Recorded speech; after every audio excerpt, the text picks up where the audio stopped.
Hi friends, എല്ലാവർക്കും നമസ്കാരം. നമ്മളുടെ അമേരിക്കൻ പ്രസിഡന്റ് ആകാൻ പോകുന്ന ട്രംപിൻ്റെ ഭീഷണി ഇന്ത്യക്കെതിരെയും വന്നു തുടങ്ങിയിരിക്കുന്നു. കഴിഞ്ഞ ദിവസം ബ്രിക്സ് രാജ്യങ്ങൾക്കെതിരെ ട്രംപ് ഒരു ഭീഷണി മുഴക്കുകയുണ്ടായി. അതായത് ബ്രിക്സ് രാജ്യങ്ങൾ ഡോളർ ഉപേക്ഷിച്ചിട്ട് വ്യാപാരത്തിൽ ഏർപ്പെടുകയാണെങ്കിൽ ബ്രിക്സിലുള്ള എല്ലാ രാജ്യങ്ങൾക്കും എതിരെ 100% ടാരിഫ് ഏർപ്പെടുത്തുന്നുള്ള പുതിയ ഭീഷണിയുമായിട്ടാണ് ട്രംപ് വന്നിരിക്കുന്നത്. ഓൾറെഡി ചൈനയും റഷ്യയും അമേരിക്കയുടെ പലതരത്തിലുള്ള സാമ്പത്തിക ഉപരോധങ്ങൾക്കും അതല്ലെങ്കിൽ താരിഫിനും ഒക്കെ വിധേയമായിക്കൊണ്ടിരിക്കുന്നൊരു കാലഘട്ടമാണ്. പക്ഷേ ഇന്ത്യ അതിൽ നിന്നെല്ലാം രക്ഷപ്പെട്ട് മാറി വലിയ പരിക്കുകളൊന്നുമില്ലാതെ, പ്രത്യേകിച്ച് വ്യാപാര മേഖലകളിൽ അമേരിക്കയുമായിട്ട് ബന്ധങ്ങൾക്കൊന്നും കാര്യമായിട്ടുള്ള ഉലച്ചിലൊന്നും സംഭവിക്കാതെ നമ്മൾ കടന്നുപോയിക്കൊണ്ടിരിക്കുന്നൊരു കാലഘട്ടം കൂടാണ്. അപ്പോൾ അതിൻ്റെ അടിസ്ഥാനത്തിൽ ഇപ്പോൾ വന്നിട്ടുള്ള ഈ പുതിയ ഭീഷണി ട്രംപിൻ്റെ ഭാഗത്തു നിന്നും, അപ്പം ഓൾറെഡി പുള്ളി ചൈനയ്ക്കെതിരെ ടാരിഫ് ഇമ്പോസ് ചെയ്യുമെന്ന് പറഞ്ഞിട്ടുണ്ടായിരുന്നു. പുള്ളി അധികാരത്തിൽ വന്നു കഴിഞ്ഞാൽ ആദ്യത്തെ ദിവസം തന്നെ പുള്ളി ഒപ്പിടാൻ പോകുന്ന എക്സിക്യൂട്ടീവ് ഓർഡർ ചൈനയ്ക്കെതിരെ ആയിരിക്കും എന്ന് പുള്ളി നേരത്തെ തന്നെ പറഞ്ഞിട്ടുണ്ടായിരുന്നു. പിന്നെ കഴിഞ്ഞ ദിവസം മെക്സിക്കോയ്ക്കെതിരെയും അതുപോലെ തന്നെ അവരുടെ തൊട്ട അയൽ രാജ്യങ്ങളായിട്ടുള്ള അപ്പുറവും ഇപ്പുറവും ഉള്ള 2 അയൽ രാജ്യങ്ങളായിട്ടുള്ള മെക്സിക്കോ, കാനഡ, ഈ 2 രാജ്യങ്ങൾക്കെതിരെയും 25% ടാരിഫ് ചുമത്തും എന്നുള്ളൊരു പുതിയ ഒരു ഭീഷണിയുമായിട്ട്.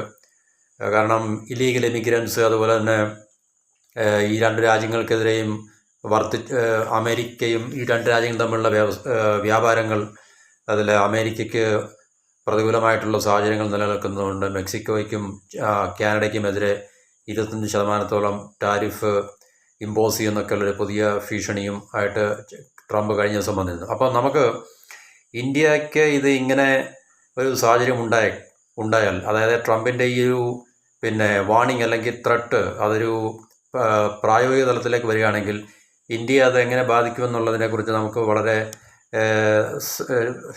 ചില പോയിന്റുകൾ നമുക്കൊന്ന് പരിശോധിക്കാം. കാരണം നമുക്കറിയാം, ഈ പറഞ്ഞ 100% ടാരിഫ് ഇമ്പോസ് ചെയ്യുകയാണെങ്കിൽ ഇന്ത്യയെപ്പോലുള്ള രാജ്യത്തിനത് വളരെ പ്രതികൂലമായി ബാധിക്കുന്നൊരു സാഹചര്യം കൂടിയാണ്. കാരണം ഇന്ത്യയും അമേരിക്കയും തമ്മിലുള്ള വ്യാപാരം വളരെ നല്ല രീതിയിൽ നടന്നുകൊണ്ടിരിക്കുകയാണ്. കാരണം ഇന്ത്യക്കിപ്പം അമേരിക്കയുടെ ഏറ്റവും വലിയൊരു ട്രേഡിംഗ് പാർട്ട്ണർ തന്നെയാണ് ഇന്ത്യ. അപ്പോൾ ഇങ്ങനൊരു ടാരിഫിൻ്റെ പ്രശ്നം വരികയാണെങ്കിൽ ഇന്ത്യയിൽ നിന്നുള്ള പല എക്സ്പോർട്ടുകളും മുടങ്ങുകയും അതുപോലെ തന്നെ നമ്മളും അമേരിക്കയും തമ്മിലുള്ള വ്യാപാര ബന്ധത്തെ അത് സാരമായി ബാധിക്കുകയൊക്കെ ചെയ്യും. അതുപോലെ നമുക്കിപ്പോൾ അമേരിക്കയുമായിട്ട് ഉള്ള ട്രേഡിൻ്റെ ആ ഒരു വോളിയം ഗണ്യമായി കുറയാനുള്ള സാധ്യതയും, അപ്പം പല എക്സ്പോർട്ട് ഓറിയൻ്റഡ് യൂണിറ്റ്സിനൊക്കെ മറ്റു പല മാർക്കറ്റുകൾ തേടി പോകേണ്ടി വരുന്ന അവസ്ഥയൊക്കെ തന്നെ ഉണ്ടാവുകയും ചെയ്യും. അപ്പോൾ ഇത് തീർച്ചയായിട്ടും നമ്മുടെ ഇന്ത്യൻ എക്സ്പോർട്ടിനെ എങ്ങനെ ബാധിക്കുമെന്ന് ചോദിച്ചു കഴിഞ്ഞാൽ, ഇപ്പം പ്രധാനമായിട്ട് ഇന്ത്യയിൽ നിന്ന് അമേരിക്കയിലേക്ക് എക്സ്പോർട്ട് ചെയ്തുകൊണ്ടിരിക്കുന്ന ഒത്തിരി സാധനങ്ങളും സേവനങ്ങളും ഉണ്ടെങ്കിൽ തന്നെയും നമ്മളെ ഏറ്റവും പ്രതികൂലമായി ബാധിക്കുന്നതെന്ന് പറഞ്ഞാൽ ടെക്സ്റ്റൈൽസ്, പിന്നെ ഫാർമസ്യൂട്ടിക്കൽസ്, ജ്വല്ലറി, ഓട്ടോമോട്ടീവ് പാർട്സ്, അതുപോലെ തന്നെ സോളാർ പാനൽസൊക്കെ അമേരിക്കയുടെ മൊത്തം എക്സ്പോർട്ടിൻ്റെ ഏകദേശം 95% മുകളിൽ ഇന്ത്യയിൽ നിന്നാണ് അവരത് ഇമ്പോർട്ട് ചെയ്യുന്നത്. അല്ലെങ്കിൽ അമേരിക്കയുടെ റിക്വയർമെൻ്റ് ഒരു 95% അല്ലെങ്കിൽ അതിന് മുകളിൽ ഇന്ത്യയാണ് സോളാർ പാനൽസോ അല്ലെങ്കിൽ സോളാർ സോളാർ എനർജിയുമായിട്ട് ബന്ധപ്പെട്ട എക്യുപ്മെൻറ്റ്സോ അല്ലെങ്കിൽ അതൊക്കെ എക്സ്പോർട്ട് ചെയ്യുന്ന രാജ്യം ഇന്ത്യ തന്നെയാണ്. അപ്പം തീർച്ചയായിട്ടും അതിനൊക്കെ വലിയൊരു ഇടിവ് സംഭവിച്ചു കഴിഞ്ഞാൽ, അല്ലെങ്കിൽ പ്രതികൂലമായിട്ടുള്ള സാഹചര്യം നിലവിൽ വന്നു കഴിഞ്ഞാൽ ഇന്ത്യയുടെ സാമ്പത്തിക പുരോഗതിത്തിന് അത് വളരെ മോശമായി ബാധിക്കുന്നൊരു കാര്യം തന്നെയാണ്. അപ്പോൾ ഈ സോളാർ എനർജിയുമായിട്ട് ബന്ധപ്പെട്ട അതിൻ്റെ ഈ കമ്പോണൻസും അല്ലെങ്കിൽ റോ മെറ്റീരിയൽസൊക്കെ ഇന്ത്യ ചൈനയിൽ നിന്നാണ് ഏറ്റവും കൂടുതൽ ഇറക്കുമതി ചെയ്യുന്നതിന്. അപ്പോൾ അമേരിക്കയും ചൈനയും തമ്മിലുള്ള ട്രേഡിൽ എന്തെങ്കിലും പ്രശ്നം ഉണ്ടായിക്കഴിഞ്ഞാൽ ചൈന അവരുടെ ഡൊമസ്റ്റിക് ഇൻഡസ്ട്രീസിനെ ഹെൽപ്പ് ചെയ്യാൻ വേണ്ടി ഏതെങ്കിലും ആഭ്യന്തരമായിട്ടുള്ള നയപരിപാടികൾ കൊണ്ടുവരികയോ അല്ലെങ്കിൽ ഇപ്പോൾ നിലനിൽക്കുന്ന നയങ്ങളിൽ മാറ്റം വരുത്തുകയോ ചെയ്യുകയാണെങ്കിൽ ഈ ഒരു മേഖലയിലൊക്കെ ഇന്ത്യക്ക് സാരമായിട്ടുള്ള പ്രശ്നങ്ങൾ ഉണ്ടാവുകയും തന്മൂലം ഇപ്പോൾ നമ്മൾ അമേരിക്കയിലേക്ക് ചെയ്തുകൊണ്ടിരിക്കുന്ന എക്സ്പോർട്ട്, സോളാർ പാനലുമായിട്ടൊക്കെ ബന്ധപ്പെട്ട എക്സ്പോർട്ടുകൾ കുത്തനെ കുറയാനൊക്കെ സാധ്യതയുണ്ട്. അപ്പം ഏതെല്ലാം രീതിയിൽ ഇത് ഈ പറഞ്ഞ രാജ്യങ്ങളെ, പ്രത്യേകിച്ച് ഇന്ത്യയെ അത് പ്രതികൂലമായി ബാധിക്കുമെന്ന് നമുക്കിപ്പോൾ കൃത്യമായി നമുക്ക് പറയാൻ സാധിക്കത്തില്ല. ട്രംപിൻ്റെ വരവോടുകൂടി ട്രംപ് ഏതെല്ലാം തരത്തിലുള്ള നയങ്ങളാണോ പ്രാവർത്തികമാക്കാൻ പോകുന്നത്. എന്തായാലും പുള്ളി തീർച്ചയായിട്ടും ചൈനയ്ക്കെതിരെ ആക്ട് ചെയ്യുന്നുള്ളതിനകത്ത് യാതൊരു സംശയമില്ല. ഈ ബ്രിക്സിൻ്റെ കാര്യത്തിൽ പുള്ളിയുടെ നിലപാടെന്ന് പറഞ്ഞു കഴിഞ്ഞാൽ, ബ്രിക്സ് രാജ്യങ്ങൾ ഡോളർ ഉപേക്ഷിച്ചിട്ട് ബ്രിക്സ് കറൻസി രൂപീകരിച്ച് ലോക വ്യാപാരത്തിൽ അല്ലെങ്കിൽ ലോക കമ്പോളത്തിൽ അവരുടെ വ്യാപാരം നടത്താനുള്ള പദ്ധതികൾ ആവിഷ്കരിച്ചുകൊണ്ടിരിക്കുന്ന ഒരു കാലഘട്ടമാണ്. കാരണം കഴിഞ്ഞ റഷ്യയിൽ നടന്ന ബ്രിക്സ് സമ്മിറ്റിലും ഇതിനെക്കുറിച്ചുള്ള ചർച്ചകൾ ഉണ്ടാവുകയൊക്കെ ചെയ്തു. അപ്പോൾ ഇന്ത്യക്ക് ഇങ്ങനൊരു ഭീഷണി വരുമ്പോൾ ബ്രിക്സ് രാജ്യങ്ങളിലെ പ്രധാനപ്പെട്ട രാജ്യങ്ങളിൽ India, Russia, China, south Africa, Brazil, അപ്പോൾ ഈ രാജ്യങ്ങൾക്ക് 100% ടാരിഫ് ഏർപ്പെടുത്തുമെന്ന് പറയുമ്പോൾ ഇന്ത്യയും അതിനകത്തിൽ ഉൾപ്പെടുന്നുണ്ടല്ലോ. അപ്പോൾ ഇന്ത്യക്ക് ഇങ്ങനെ ഒരു ഭീഷണി നേരിടേണ്ടി വരുമ്പോൾ ഇന്ത്യ ഇതിനെ എങ്ങനെ കൈകാര്യം ചെയ്യും എന്നുള്ളതാണ് നമുക്ക് ഏറ്റവും, ഇങ്ങനൊരു സംഭവം ഉണ്ടായിക്കഴിഞ്ഞാൽ 100% ടാരിഫ് എന്ന് പറയുന്ന ഈ പറഞ്ഞൊരു യാഥാർത്ഥ്യം അല്ലെങ്കിൽ അത് ട്രംപ് പ്രാവർത്തികമാക്കുകയാണെങ്കിൽ ഇന്ത്യക്ക് ഈ പറഞ്ഞ മേഖലകളിൽ വളരെ കാര്യമായിട്ടുള്ള എന്താണ് പറയുന്നത് പ്രതികൂലമായിട്ടുള്ള സാഹചര്യങ്ങൾ നേരിടേണ്ടി വരും. അതായത് ടെക്സ്റ്റൈൽസ്, ഫാർമസ്യൂട്ടിക്കൽസ്, പിന്നെ ഓട്ടോമോട്ടീവ് പാർട്സ്, അതുപോലെ തന്നെ ഇപ്പോൾ ഈ പറഞ്ഞ സോളാർ പാനൽസിൻ്റെ കാര്യം പറഞ്ഞു. അപ്പോൾ ഇതിലൊക്കെ നമുക്ക് അമേരിക്കൻ മാർക്കറ്റ് നഷ്ടപ്പെടാനുള്ള വലിയൊരു സാധ്യതയുണ്ട്. അപ്പം ഈ ഹയർ ടാരിഫ്സ് ഇന്ത്യയുടെ മുകളിൽ വലിയൊരു സാമ്പത്തിക സമ്മർദ്ദം ഉണ്ടാക്കുകയും അതുപോലെ തന്നെ ഇപ്പോൾ ഇന്ത്യയുടെ ഏറ്റവും ഒരു കീ ഡെസ്റ്റിനേഷനാണ് US മാർക്കറ്റ് എന്ന് പറഞ്ഞു കഴിഞ്ഞാൽ. കാരണം ഇന്ത്യയുമായിട്ട് ഏറ്റവും നല്ല രീതിയിൽ ട്രേഡ് നടത്തിക്കൊണ്ടിരിക്കുന്ന ഒരു രാജ്യമാണ് അമേരിക്ക. അപ്പോൾ ഇങ്ങനെ ഒരു ഹയർ ടാരിഫ് വന്നു കഴിഞ്ഞാൽ ഇന്ത്യക്ക് ആ കമ്പോളം അല്ലെങ്കിൽ മാർക്കറ്റ് നഷ്ടമാകും എന്നുള്ളതിനകത്തിൽ സംശയങ്ങളൊന്നുമില്ല. അപ്പം നമുക്ക് നമ്മളുടെ സപ്ലൈ ചെയിൻസൊക്കെ മറ്റ് മാർക്കറ്റുകളെ തേടി പോകേണ്ടി വരും. നമുക്ക് ഉദാഹരണത്തിന് ആസിയൻ മാർക്കറ്റിൽ, യൂറോപ്യൻ യൂണിയനിൽ ഇതുപോലുള്ള മാർക്കറ്റുകൾ തേടി പോകേണ്ടി വരും. കാരണം ചൈനയിൽ നമുക്ക് എത്രത്തോളം ആക്സസ് കിട്ടുമെന്ന് നമുക്കറിയാൻ സാധിക്കത്തില്ല. അതുപോലെ തന്നെ നമ്മുടെ നീഡ്സ് എല്ലാം നമുക്ക് ഡൈവേഴ്സിഫൈ ചെയ്യേണ്ടി വരും. അതായത് ഈ US മാർക്കറ്റിൽ നമുക്ക് നമ്മുടെ സാധനങ്ങൾ വളരെ എക്സ്പെൻസീവ് ആകുന്നതോടുകൂടി നമുക്ക് മറ്റു പല മാർക്കറ്റുകൾ നമുക്ക് തേടി പോകേണ്ടി വരും നമുക്ക്. അതുപോലെ തന്നെ നമ്മുടെ ഫോറിൻ ഇൻവെസ്റ്റ്മെൻറ്റ്, അമേരിക്കയിൽ നിന്നുള്ള ഫോറിൻ ഇൻവെസ്റ്റ്മെൻറ്റ് അല്ലെങ്കിൽ പിന്നെ US ഫോറിൻ ഇൻവെസ്റ്റ്മെൻറ്റ് നമ്മുടെ സമ്പദ് വ്യവസ്ഥയിൽ കുറയാനുള്ള സാധ്യതയുണ്ട്. കാരണം എക്സ്പോർട്ട് മേഖലയുമായി ബന്ധപ്പെട്ട ഫോറിൻ ഇൻവെസ്റ്റ്മെൻറ്റ്, കാരണം ഫോറിൻ ഇൻവെസ്റ്റേഴ്സ് കാരണം ഇവിടെ വന്ന് ഇൻവെസ്റ്റ് ചെയ്യാൻ വിസമ്മതിക്കാൻ കാരണം ഇവിടെ വന്ന് ഇൻവെസ്റ്റ് ചെയ്ത് അത് എക്സ്പോർട്ട് ചെയ്ത് അമേരിക്കയിൽ കൊണ്ടുപോകുക എന്നുള്ളത് വളരെ പിന്നെ കോസ്റ്റ്ലി ആയിട്ടുള്ള അഫെയർ ആയതുകൊണ്ട് ഈ പറഞ്ഞ എക്സ്പോർട്ട് മാർക്കറ്റിൽ ഇൻവെസ്റ്റ് ചെയ്യാൻ താല്പര്യമുള്ള ഫോറിൻ ഇൻവെസ്റ്റേഴ്സിൻ്റെയും ഒരു പിന്മാറ്റം നമുക്ക് കാണാൻ സാധിക്കും. അതുപോലെ തന്നെ ട്രേഡ് ബാലൻസിൽ ഉണ്ടാകുന്ന സ്വാധീനം, ട്രേഡ് ബാലൻസിൽ ഇപ്പം നമുക്ക് അമേരിക്കയിലുള്ള ട്രേഡിൽ നമുക്കാണിപ്പോൾ ഫേവറബിൾ ആയിട്ടുള്ള പൊസിഷൻ. അപ്പോൾ ഈ ഹൈ ടാരിഫ് മുഖാന്തരം നമുക്ക് നഷ്ടപ്പെടാൻ പോകുന്ന ട്രേഡും അതല്ലെങ്കിൽ അമേരിക്കൻ മാർക്കറ്റും വഴി നമുക്ക് അമേരിക്കയുമായിട്ടുള്ള ട്രേഡ് ബാലൻസ് അതിനകത്തിലൊരു ഇംബാലൻസ് ഉണ്ടാകാൻ അല്ലെങ്കിൽ നമുക്കൊരു പ്രതികൂലമായിട്ടുള്ളൊരു അവസ്ഥ അതിനകത്തിൽ ഉണ്ടാകാനുള്ള സാധ്യതയുണ്ട്.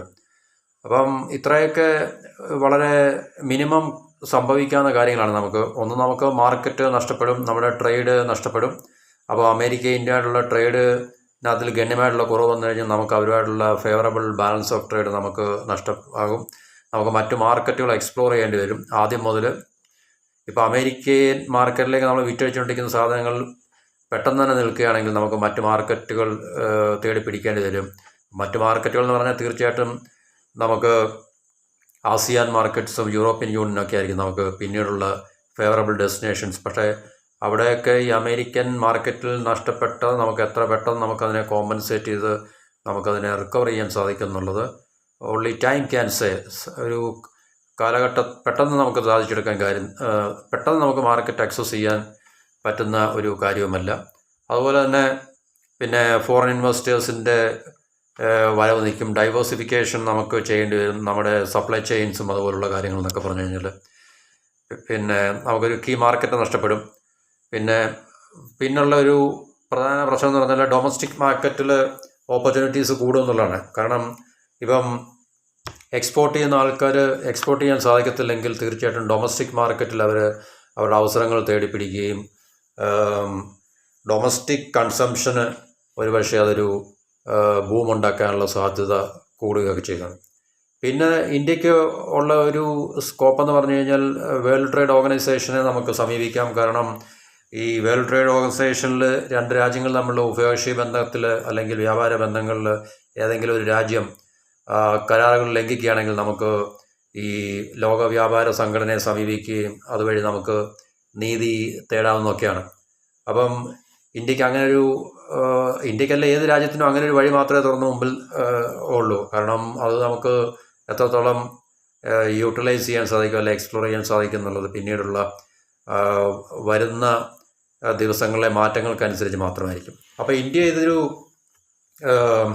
ബ്രിക്സ് കറൻസി യാഥാർത്ഥ്യമാക്കുന്നതിൽ നിന്ന് ഇന്ത്യ പിൻവാങ്ങുമോ എന്നുള്ളതാണ് ഏറ്റവും പ്രധാനപ്പെട്ടൊരു ചോദ്യം എന്ന് പറഞ്ഞാൽ. കാരണം ഒരുപക്ഷെ അമേരിക്കയുടെ ഏറ്റവും വലിയ ലക്ഷ്യം എന്ന് പറഞ്ഞു കഴിഞ്ഞാൽ ബ്രിക്സിനെ പൊളിക്കുക എന്നുള്ളത് തന്നെയായിരിക്കാം. കാരണം ബ്രിക്സിൽ ഏറ്റവും അവർ ടാർഗറ്റ് ചെയ്യുന്ന റഷ്യയും ചൈനയുമായ ആണ്.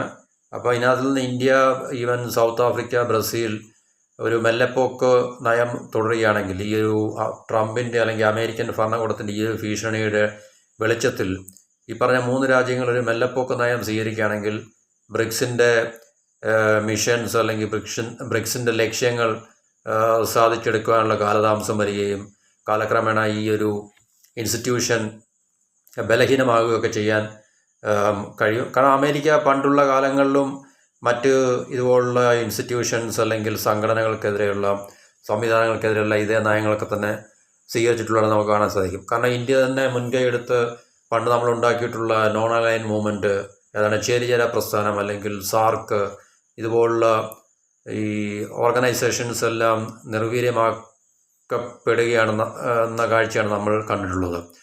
അതൊരു ഓട്ടോമാറ്റിക്കായിട്ടുള്ള സ്പോണ്ടേനിയസ് ആയിട്ടുള്ള അല്ലെങ്കിൽ ഒരു ഡിസൊല്യൂഷൻ ഒന്നുമില്ലായിരുന്നു. കാരണം ഇതുപോലുള്ള ശക്തികളുടെ, പ്രത്യേകിച്ച് അമേരിക്കൻ നിയന്ത്രിത ലോക രാഷ്ട്രീയ സംവിധാനത്തിൻ്റെ ഇടപെടലുകൾ കാരണം അവരൊഴികെ മറ്റ് യാതൊരു ലോകരാജ്യവും ലോകത്തിൻ്റെ മുൻനിരയിലേക്ക് വരരുത് എന്നുള്ള കൃത്യമായിട്ടുള്ള അല്ലെങ്കിൽ ശക്തമായിട്ടുള്ള നിലപാടാണ് അമേരിക്ക ഇപ്പോഴും കൈക്കൊള്ളുന്നത്. അപ്പോൾ അതിൻ്റെ അടിസ്ഥാനത്തിൽ ഈ അമേരിക്കക്കെതിരെ ഉയർന്നു വരുന്ന ഏത് സംവിധാനത്തെയും അല്ലെങ്കിൽ ഇതുപോലുള്ള ഈ ഓർഗനൈസേഷണൽ സിസ്റ്റത്തിനെയും അമേരിക്ക ഇടപെട്ട് അതിനെ നിർവീര്യമാക്കും. അപ്പോൾ യുദ്ധം ചെയ്യാവുന്ന പ്രദേശങ്ങളിൽ ഇപ്പോൾ നേരിട്ട് യുദ്ധം ചെയ്യുകയും സാമ്പത്തികമായി യുദ്ധം ചെയ്യാൻ പറ്റുന്ന ഇടങ്ങളിൽ സാമ്പത്തികമായി യുദ്ധം ചെയ്യുകയും ഡിപ്ലോമാറ്റിക്കായിട്ടുള്ള വാർ അല്ലെങ്കിൽ ഡിപ്ലോമാറ്റിക് എന്ന് നമ്മൾ പറയുന്ന രീതിയിലുള്ള യുദ്ധം ചെയ്യാൻ കഴിയുന്നിടത്ത് അങ്ങനെ യുദ്ധം ചെയ്യുകയും ഇനി മറിച്ച് ഏതെങ്കിലും രാജ്യത്തെ ഭരണകൂടത്തെ അട്ടിമറിച്ചുകൊണ്ട് അവർക്ക് അനുകൂലമായിട്ടുള്ള ഭരണകൂടത്തെ സ്ഥാപിക്കാൻ ഉള്ള അവസരമാണ് ഏതെങ്കിലും രാജ്യത്തുള്ളതെങ്കിൽ അങ്ങനെ അവർ ചെയ്യുകയും ഇനി സിവിൽ വാർ അല്ലെങ്കിൽ ഇതുപോലുള്ള ഈ എന്താണ് നമ്മൾ പറയുന്നത് തീവ്രവാദ ഗ്രൂപ്പിനെ പ്രോത്സാഹിപ്പിച്ചിട്ട് രാജ്യത്ത് അസ്ഥിരത ഉണ്ടാക്കുകയാണെങ്കിൽ അതിനുള്ള സാഹചര്യമുള്ളിടത്ത് അവരങ്ങനെ ചെയ്യുകയും അപ്പോൾ ഏതെല്ലാം മാർഗങ്ങൾ അവർ അവലംബിക്കാമോ ഓരോ രാജ്യത്തിനെതിരെയും ആ രാജ്യത്തിന് അനുകൂലമായിട്ടുള്ള ആ രാജ്യത്തിന് അനുകൂലമല്ല ആ രാജ്യത്ത് എന്ത് ചെയ്യാൻ സാധിക്കുമോ അതേ തന്ത്രങ്ങളാണ് അമേരിക്കയുടെ നിയന്ത്രണത്തിലുള്ള പാശ്ചാത്യ സംവിധാനങ്ങൾ ചെയ്തുകൊണ്ടിരിക്കുന്നത്. അപ്പോൾ അതുകൊണ്ട് ഈ ബ്രിക്സ് അമേരിക്കയ്ക്കൊരു ഭീഷണിയാണെങ്കിൽ അല്ലെങ്കിൽ അമേരിക്കൻ US ഡോളറിൻ്റെ ഡോമിനൻസിനെ ചലഞ്ച് ചെയ്യാൻ വേണ്ടി ബ്രിക്സിന് മൂവ്മെൻ്റ് ഉണ്ടെങ്കിൽ തീർച്ചയായിട്ടും അത് പൊളിക്കുവാനും അതിനെ നിർവീര്യമാക്കുവാനും അതിനെ നശിപ്പിക്കാനും അമേരിക്ക എല്ലാ തന്ത്രങ്ങളും പയറ്റും എന്നുള്ളത് നമുക്ക് തീർച്ചയായിട്ടും മനസ്സിലാക്കാവുന്നതാണ്. അപ്പോൾ അതിൻ്റെ അടിസ്ഥാനത്തിൽ ഇപ്പോൾ ചൈനയും റഷ്യയും അമേരിക്കയുടെ ഭീഷണിക്ക് വഴങ്ങിയില്ലെങ്കിൽ തന്നെയും ഇന്ത്യയെപ്പോലുള്ള രാജ്യത്തിന് തീർച്ചയായിട്ടും ഏകപക്ഷീയമായിട്ട് ഒരു വശത്തേക്ക് മാത്രം അല്ലെങ്കിൽ ഇപ്പം ഇന്ത്യക്ക് റഷ്യയോടും ചൈനയോടും മാത്രം കൂറ് കാണിച്ചുകൊണ്ട് അമേരിക്കൻ ഡോളറിനെ ചലഞ്ച് ചെയ്യാനോ ഒന്നും സാധ്യമല്ല എന്നുള്ളത് നമുക്ക് കൃത്യമായിട്ട് മനസ്സിലാക്കാൻ സാധിക്കും. അപ്പോൾ ഇന്ത്യയെ ഉപയോഗിച്ചുകൊണ്ട് അല്ലെങ്കിൽ സൗത്ത് ആഫ്രിക്ക, ബ്രസീൽ ഈ 3 രാജ്യങ്ങളെ ഉപയോഗിച്ചുകൊണ്ട് ഈ 3 രാജ്യങ്ങൾ അമേരിക്കയുടെ ഭീഷണിക്ക് വഴങ്ങുകയാണെങ്കിൽ തീർച്ചയായിട്ടും ബ്രിക്സിൻ്റെ ലക്ഷ്യങ്ങളെ അമേരിക്കയ്ക്ക് ഒരു എന്താണ് പറയുന്നത് ഒരു പ്രോക്സിയായിട്ട് ഈ രാജ്യങ്ങളെ ഉപയോഗിച്ചുകൊണ്ട് ബ്രിക്സിനെ പൊളിക്കുവാൻ സാധിക്കും എന്നുള്ളൊരു തന്ത്രം ഒരുപക്ഷെ അമേരിക്കയുടെ ഭാഗത്തുണ്ടായിരിക്കാം. അപ്പം ഇന്ത്യ ഈ ഒരു ഭീഷണിക്ക് എത്രത്തോളം വശംവദനാകും അല്ലെങ്കിൽ എത്രത്തോളം ഈ ഭീഷണിയെ നമ്മൾ വകവയ്ക്കും അല്ലെങ്കിൽ ഈ ഭീഷണിക്ക് നമ്മൾ തീർച്ചയായിട്ടും എന്താണ് പറയുന്നത് അതിന് ഒരു ആ ഭീഷണിയെ നമ്മൾ കാരണം ഇന്ത്യക്കൊരു ഭീഷണി തന്നെയാണ്. കാരണം ഇന്ത്യക്ക് നഷ്ടപ്പെടാൻ പോകുന്നത് വലിയൊരു അവസരമാണ്. അപ്പോൾ തീർച്ചയായിട്ടും ഇന്ത്യ വളരെ ശ്രദ്ധയോടുകൂടി മാത്രമേ ഇങ്ങനെയുള്ള കാര്യങ്ങളെ കൈകാര്യം ചെയ്യത്തുള്ളൂ. കാരണം ഡോളറിനെ ഉപേക്ഷിച്ച് ബ്രിക്സ് കറൻസി രൂപീകരിച്ച് അത് ലോക ഈ പറഞ്ഞ രാജ്യങ്ങൾ എസ്പെഷ്യലി ഈ ബ്രിക്സിലുള്ള രാജ്യങ്ങൾക്കിടയിലുള്ള വ്യാപാരത്തിന് വേണ്ടി ഡോളറിനെ പൂർണ്ണമായിട്ട് ഉപേക്ഷിച്ച് ബ്രിക്സ് കറൻസിയെ അവർ യാഥാർത്ഥ്യമാക്കുകയാണെങ്കിൽ ഇന്ത്യയെ പോലുള്ള രാജ്യത്തിന് നേരിടേണ്ടി വരുന്ന ഭീഷണികൾ അമേരിക്കയുടെ ഭാഗത്തുനിന്ന് വലിയ തോതിലുള്ളതായിരിക്കുമെന്ന് നമുക്ക് ചരിത്രത്തിൽ നിന്ന് നമുക്ക് മനസ്സിലാക്കാവുന്നതാണ്. അപ്പോൾ ഇന്ത്യൻ ഭരണകൂടവും ഭരണാധികാരികളും ഏത് നിലപാടെടുക്കും, അല്ലെങ്കിൽ ഇതിനെ എങ്ങനെ കൈകാര്യം ചെയ്യും എന്നുള്ളത് നമുക്ക് തീർച്ചയായിട്ടും ട്രംപ് വന്നതിന് ശേഷം ട്രംപിൻ്റെ നയപരിപാടികൾ എന്താണെന്ന് നമുക്ക് മനസ്സിലാക്കിയാൽ മാത്രമേ അതിനനുസരിച്ചുള്ള ചുവടുവെപ്പുകൾ നമ്മുടെ ഭരണകൂടത്തിനും അല്ലെങ്കിൽ നമ്മുടെ ഭരണ നേതൃത്വത്തിനുമൊക്കെ മുന്നോട്ട് വയ്ക്കാൻ സാധിക്കത്തുള്ളൂ. പക്ഷേ അതിലും പ്രധാനം ബ്രിക്സ് ഈ പറഞ്ഞ ബ്രിക്സ് കറൻസിയുമായിട്ട് മുന്നോട്ട് പോകുമ്പോൾ ഡോളറൈസേഷൻ എന്നൊരു ലക്ഷ്യം പിന്നെ അവർ യാഥാർത്ഥ്യമാക്കുമോ, അതത്ര എളുപ്പമല്ലെങ്കിൽ തന്നെയും അതിന് ആ ലക്ഷ്യത്തിലേക്കുള്ള സ്റ്റെപ്പുകൾ അവർക്ക് തീർച്ചയായിട്ടും എടുക്കാവുന്നതാണ്. കാരണം ഡോളർ എന്ന് പറയുന്ന യൂണിവേഴ്സൽ അല്ലെങ്കിൽ ഗ്ലോബൽ കറൻസിയെ ഇത്ര പെട്ടെന്ന് 2 3 4 രാജ്യങ്ങൾ ചേർന്നിട്ട് അതിനെ പിന്നെ മാർജിനലൈസ് ചെയ്യാനോ നെഗ്ലക്റ്റ് ചെയ്യാനോ, അവരിപ്പോൾ ഒരു ബ്രിക്സ് കറൻസി ഉണ്ടാക്കിയാൽ തന്നെ അത് ലോകരാജ്യങ്ങളെല്ലാം തന്നെ അത് അക്സെപ്റ്റ് ചെയ്യണമെന്നൊന്നും നിർബന്ധമില്ല, അറ്റ്ലീസ്റ്റ് ഒരു ഷോർട്ട് ടു മിഡ് ടൈമിൽ. അപ്പം ഇപ്പോഴും US കറൻസി തന്നെയാണ് ഡോമിനൻ്റ്, US കറൻസി തന്നെയാണ് പവർഫുള്ള്. അപ്പോൾ അത് നമ്മൾ മനസ്സിലാക്കി വളരെ സിസ്റ്റമാറ്റിക്കായിട്ടുള്ള സ്റ്റെപ്പുകളിൽ കൂടെ മാത്രമേ നമുക്ക് ഇൻഡിവിജ്വലായിട്ട് ഓരോ രാജ്യവും, പ്രത്യേകിച്ച് ഇന്ത്യ നമ്മുടെ സമ്പദ് വ്യവസ്ഥയെ അമേരിക്കയ്ക്ക് ഒപ്പം നിന്നാൽ മാത്രമേ, ഒപ്പം നിൽക്കാമെന്ന് പറഞ്ഞു കഴിഞ്ഞാൽ നമ്മുടെ പരമാധികാരത്തെ അടിയറവ് വെച്ചുകൊണ്ടോ അല്ലെങ്കിൽ നമ്മുടെ താല്പര്യങ്ങളെ അടിയറവ് വെച്ചുകൊണ്ടല്ല, നമ്മുടെ രാജ്യത്തിന് മുന്നോട്ടുള്ള പോക്കിന് സാമ്പത്തികമായിട്ടും അല്ലെങ്കിൽ സമ്പദ് വ്യവസ്ഥയുടെ വളർച്ചയ്ക്കും തീർച്ചയായിട്ടും അമേരിക്കയുടെ ഭാഗത്തു നിന്ന് നമുക്ക് അവരുടെ മൂലധനവും ടെക്നോളജിയും അല്ലെങ്കിൽ അവരുടെ പല മേഖലകളിലുള്ള എക്സ്പെർട്ടൈസും എല്ലാം നമുക്ക് വളരെ അത്യാവശ്യമാണ്. അപ്പം അവർക്ക് തീർച്ചയായിട്ടും ചെയ്യാൻ കഴിയുന്ന പല കാര്യങ്ങൾ നമ്മൾ ചർച്ച ചെയ്ത് കഴിഞ്ഞു. ഒരു രാജ്യത്തിൻ്റെ വളർച്ചയെ പ്രതികൂലമായി ബാധിക്കുന്ന ഏതെല്ലാം കാര്യങ്ങൾ അമേരിക്കയുടെ നേതൃത്വത്തിലുള്ള പാശ്ചാത്യ സംവിധാനത്തിന് ചെയ്യാൻ കഴിയുമോ അതെല്ലാം ഇപ്പോഴും അവർക്ക് ചെയ്യാൻ പൂർണ്ണമായിട്ടുള്ള ശക്തിയും പവറും ഉണ്ടെന്നുള്ള കാര്യം തന്നെ നമുക്ക് അവർ ലോകത്തിൽ നടത്തുന്ന ഇടപെടലുകളോട് നമുക്ക് മനസ്സിലാക്കാൻ സാധിക്കും. എന്ന് ഇരുന്നാലും അതൊക്കെ പേടിച്ച് നമുക്ക് തീർച്ചയായിട്ടും നമ്മളുടെ സ്വതന്ത്രമായിട്ടുള്ള നിലപാടിനെയോ അല്ലെങ്കിൽ സ്വതന്ത്രമായിട്ടുള്ള മുന്നോട്ടുള്ള പോക്കിനെയോ നമുക്ക് മാറ്റിവെക്കാൻ സാധിക്കത്തില്ല. കാരണം നമ്മുടെ വളർച്ചയിൽ നമുക്ക് തീർച്ചയായിട്ടും ഉത്തരവാദിത്വമുണ്ട്. നമ്മളുടെ രാജ്യത്തിൻ്റെ പുരോഗതി നമ്മളുടെ ഉത്തരവാദിത്വമാണ്. അതേത് രാജ്യം അവരുടെ സ്വന്തം താല്പര്യങ്ങൾക്ക് വേണ്ടി ഏത് നയരൂപീകരണങ്ങൾ നടത്തിയാലും അതിനനുസരിച്ചുള്ള നയരൂപീകരണങ്ങൾ നമ്മൾ നടത്തി മുന്നോട്ട് പോവുക എന്നുള്ളതാണ് നമുക്ക് ചെയ്യാനുള്ളത്. അമേരിക്ക ഇപ്പോൾ ടാരിഫ് ഏർപ്പെടുത്തി കഴിഞ്ഞാൽ തീർച്ചയായിട്ടും ഇന്ത്യക്ക് ചെയ്യാൻ പറ്റുന്ന കാര്യങ്ങൾ ഇന്ത്യ ചെയ്യുക, ഇന്ത്യ മറ്റു മാർക്കറ്റുകൾ തേടി പിടിക്കുക, ചൈനയും റഷ്യയും എസ്പെഷ്യലി ചൈനയുമായിട്ടുള്ള ബന്ധങ്ങൾ കൂടുതൽ ശക്തമാക്കുക, അല്ലെങ്കിൽ വളരെ സമാധാനപരമായ രീതിയിൽ മുന്നോട്ട് പോകാൻ ശ്രമിക്കുക.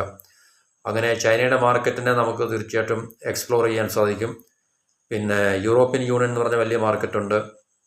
പിന്നെ ആസിയാൻ രാജ്യങ്ങൾ, നമ്മുടെ ജപ്പാൻ ഉൾപ്പെടെയുള്ള south Korea, Japan, Taiwan, Thailand, Malaysia, Singapore, Australia, ഇതുപോലുള്ള പ്രദേശങ്ങളിൽ വരുന്ന മാർക്കറ്റുകൾ നമുക്ക് എക്സ്പ്ലോർ ചെയ്യാൻ സാധിക്കും. പിന്നെ സെൻട്രൽ ഏഷ്യൻ മാർക്കറ്റ്സ് ഉണ്ട്, അഫ്ഗാനിസ്ഥാൻ കഴിഞ്ഞുള്ള മാർക്കറ്റ്, മിഡിൽ ഈസ്റ്റ് ഉണ്ട്.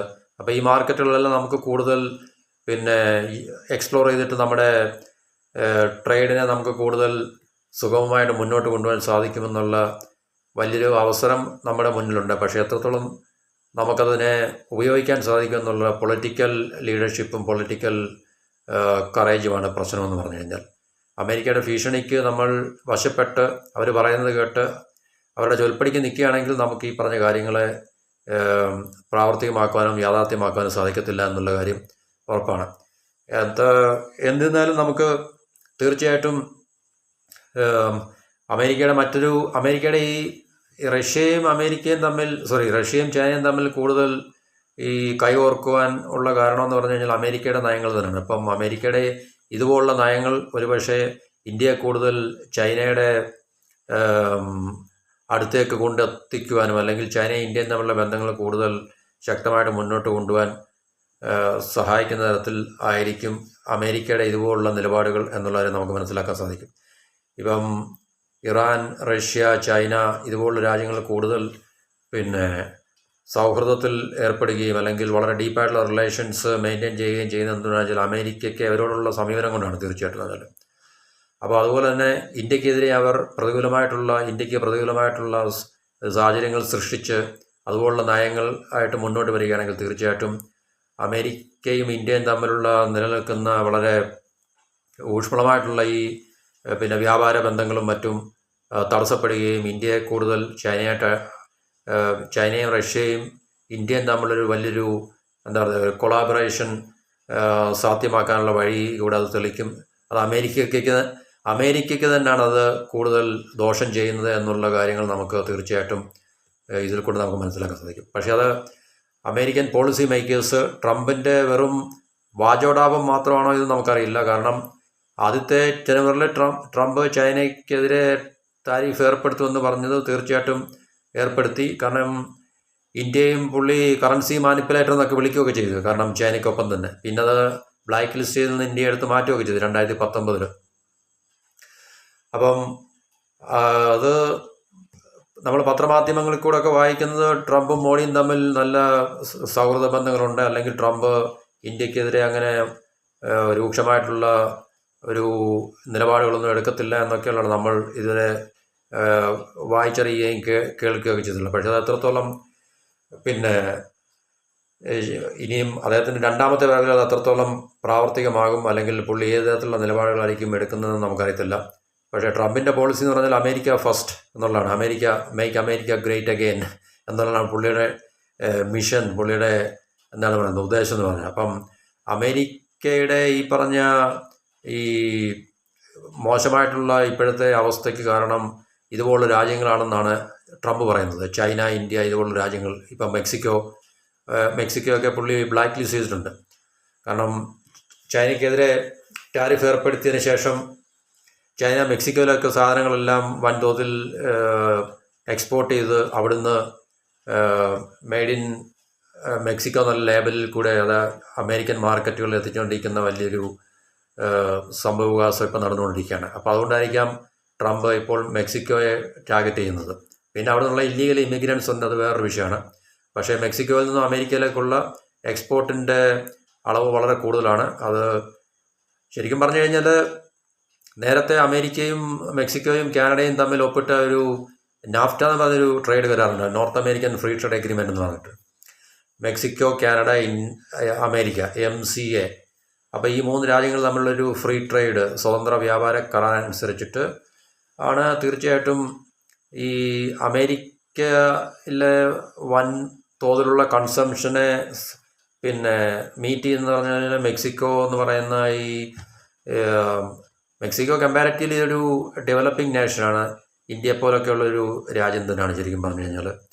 അല്ലെങ്കിൽ മറ്റൊരു ഡെവലപ്ഡ് നേഷനല്ല, ഡെവലപ്പിംഗ് നേഷനാണ്. അമേരിക്കയുടെ തൊട്ട് അയലത്തുള്ള രാജ്യമാണെങ്കിൽ തന്നെയും അതൊരു ഡെവലപ്പിംഗ് നേഷനാണ്. അപ്പോൾ അവിടെയും ചീപ്പ് ലേബർ എന്ന് പറയുന്നൊരു സമ്പ്രദായം അവിടെയുണ്ട്. അപ്പം ചൈനയിൽ നിന്നും ഈ കഴിഞ്ഞ 4-5 വർഷമായിട്ട്, എസ്പെഷ്യലി ട്രംപിൻ്റെ ആദ്യത്തെ വരവോടുകൂടി ചൈനയ്ക്കെതിരെ ട്രംപ് ഈ പറഞ്ഞ ടാരിഫ് ഏർപ്പെടുത്തുകയും അപ്പം ചൈനയ്ക്ക് ഈ അമേരിക്കയിൽ നഷ്ടപ്പെട്ട മാർക്കറ്റിനെ കോമ്പൻസേറ്റ് ചെയ്യാൻ വേണ്ടി അവരെങ്ങനെയാണ് ഉപയോഗിച്ചത്, അവർ മെക്സിക്കോയിലൊക്കെ വൻതോതിൽ ട്രേഡ് നടത്തുകയും അപ്പോൾ ഈ ചൈനീസ് ഗുഡ്സ് എല്ലാം അവിടെ ചെന്നിട്ട് ഒന്നുകിൽ അതിനെ റീപ്രോസസ് ചെയ്തിട്ട്, അല്ലെങ്കിൽ റീപ്രൊഡ്യൂസ് ചെയ്തിട്ട്, അല്ലെങ്കിൽ മറ്റൊരു ഫോമിലാക്കിയിട്ട്, അല്ലെങ്കിൽ അതിൻ്റെ വാല്യൂസ് ആഡ് ചെയ്തിട്ട് മെയ്ഡ് ഇൻ മെക്സിക്കോ എന്ന് പറഞ്ഞിട്ട് അമേരിക്കയിലേക്ക് എക്സ്പോർട്ട് ചെയ്യുന്നൊരു സംവിധാനം ഇപ്പോഴും നിലനിൽക്കുന്നുണ്ട്. ഒരുപക്ഷെ ട്രംപിൻ്റെ മെക്സിക്കോയുടെ മേലുള്ള ടാർഗറ്റ് എന്ന് പറഞ്ഞു കഴിഞ്ഞാൽ അതിൻ്റെ ഒരു അടിസ്ഥാനത്തിലായിരിക്കാം ചിലപ്പോൾ മുതൽ. അപ്പോൾ മെക്സിക്കോയ്ക്കെതിരെ 25% ടാരിഫ് ഏർപ്പെടുത്തി കഴിഞ്ഞാൽ തീർച്ചയായിട്ടും മെക്സിക്കോയിൽ നിന്ന് അമേരിക്കയിലേക്കുള്ള ട്രേഡിൻ്റെ വ്യാപാരത്തിൻ്റെ അളവ് കുറയുകയും അപ്പോൾ തന്മൂലം അമേരിക്കയും മെക്സിക്കോയും തമ്മിലുള്ള ട്രേഡ് ഗ്യാപ്പ് കുറയും എന്നൊക്കെയുള്ളൊരു പ്രതീക്ഷയിലാണ് ട്രംപ് ഇങ്ങനൊരു പോളിസിക്ക് അല്ലെങ്കിൽ ഇങ്ങനൊരു പോളിസി എടുക്കുമെന്നുള്ളൊരു ഭീഷണി ഇപ്പോൾ മുഴക്കിയിരിക്കുന്നത്. അപ്പം മെക്സിക്കോയിൽ നിന്നുള്ള ട്രേഡ് കുറയുകയാണെങ്കിൽ തീർച്ചയായിട്ടും ചൈനയിൽ നിന്നും മെക്സിക്കോയിലേക്കുള്ള ട്രേഡ് കുറയാനുള്ള സാധ്യത തീർച്ചയായിട്ടും. കാരണം മെക്സിക്കോയ്ക്ക് ഈ അമേരിക്കൻ മാർക്കറ്റ് നഷ്ടപ്പെട്ടു കഴിഞ്ഞാൽ പിന്നെ അവർക്ക് നമ്മളെപ്പോലുള്ള രാജ്യങ്ങളെപ്പോലെ മറ്റു മാർക്കറ്റുകൾ അവർക്ക് തേടി പിടിക്കാനൊക്കെ വളരെ ബുദ്ധിമുട്ടായിരിക്കും. കാരണം ഏറ്റവും എളുപ്പം അവർക്ക് ചെയ്യാൻ കഴിയുന്നത് മെക്സിക്കോയിലേക്കോ അല്ലെങ്കിൽ കാനഡയിലേക്കോ അമേരിക്കയിലേക്കോ കാനഡയിലേക്കോ ഒക്കെ കയറ്റി അയക്കാവുന്നതാണ്. കാരണം മെക്സിക്കോ വളരെ ഡിസ്റ്റൻ്റായിട്ട് കിടക്കുന്ന നമുക്കറിയാം, മാപ്പ് പരിശോധിച്ചാൽ നമുക്ക് മനസ്സിലാകാവുന്ന ഒരു കാര്യമാണ്. അതേസമയം ഇന്ത്യ പോലുള്ള രാജ്യത്തിനോ ചൈനയെ പോലുള്ള രാജ്യത്തിനോ അല്ലെങ്കിൽ മറ്റ് രാജ്യങ്ങൾക്കൊന്നും ഇതുപോലുള്ള പ്രശ്നമില്ല. അപ്പോൾ തീർച്ചയായിട്ടും ട്രംപ് മെക്സിക്കോയ്ക്കെതിരെ ഈ 25% ടാരിഫ് ഏർപ്പെടുത്തുകയാണെങ്കിൽ മെക്സിക്കോ ഈ ചൈനയും തമ്മിലുള്ള ട്രേഡിനകത്തിൽ വലിയ ഗ്യാപ്പ് ഉണ്ടാകുകയും വിള്ളലുണ്ടാകുകയും അത് വീണ്ടും ചൈനയ്ക്ക് വലിയ പ്രശ്നം ഉണ്ടാകുകയും ഇൻഡയറക്റ്റായിട്ട്, നേരിട്ടല്ലെങ്കിൽ തന്നെ ഇൻഡയറക്റ്റായിട്ട് അതിന് പ്രശ്നം ഉണ്ടാകാനുള്ള സാധ്യത. അപ്പോൾ ഇതെല്ലാം മുന്നിൽ കണ്ടുകൊണ്ടാണ് ട്രംപ് ഈ പറഞ്ഞ കാര്യങ്ങളെല്ലാം ചെയ്യും എന്ന് ഉള്ള വാർണിങ്സ് അല്ലെങ്കിൽ ത്രെഡ്സ് അത് മുഴക്കിയിരിക്കുന്നത്. അപ്പോൾ ഇന്ത്യയെ സംബന്ധിച്ച് എത്രത്തോളം നമുക്കിത് ബുദ്ധിമുട്ടുണ്ടാക്കും. കാരണം ഇന്ത്യക്കുള്ള വിഷയം ഇത് മാത്രമേ ഉള്ളൂ. ബ്രിക്സിൻ്റെ മുകളിൽ 100% ടാരിഫ് ഏർപ്പെടുത്തുകയാണെങ്കിൽ മാത്രമേ ഉള്ളൂ ഇന്ത്യക്ക് ഉണ്ടാകാൻ പോകുന്ന ഭീഷണി എന്ന് പറഞ്ഞു കഴിഞ്ഞാൽ. അല്ലെങ്കിൽ ഇന്ത്യക്ക് എതിരെ ടാരിഫ് ഏർപ്പെടുത്തുന്നതെന്ന് ട്രംപ് പറഞ്ഞിട്ടില്ല. കാരണം ഈ ബ്രിക്സ് രാജ്യങ്ങൾക്ക് മുകളിൽ ടാരിഫ് വരികയാണെങ്കിൽ തീർച്ചയായിട്ടും ഇന്ത്യക്ക് ആശങ്ക ഉണ്ടാകണം. അല്ലെങ്കിൽ ഇന്ത്യക്ക് പ്രശ്നങ്ങളൊന്നുമില്ല. ചൈനയ്ക്കെതിരെ ഏർപ്പെടുത്തുന്ന ഉപരോധം മീൻസ് ഈ ടാരിഫ് ഇന്ത്യക്ക് എത്രത്തോളം അതിനെ ഉപയോഗപ്പെടുത്താൻ സാധിക്കും എന്നുള്ളതിനെക്കുറിച്ച് മാത്രമേ നമുക്ക് ചിന്തിക്കാനുള്ളൂ. അപ്പം ഇത്രയാണ് ഈ വീഡിയോയിൽ നമുക്ക് ചർച്ച ചെയ്യാനുള്ളത്. അപ്പം നമുക്ക് മറ്റൊരു വീഡിയോയിൽ ഇതിനെക്കുറിച്ചുള്ള കൂടുതൽ കാര്യങ്ങൾ നമുക്ക് തീർച്ചയായിട്ടും സംസാരിക്കാം. അപ്പോൾ till then good bye, have A nice day.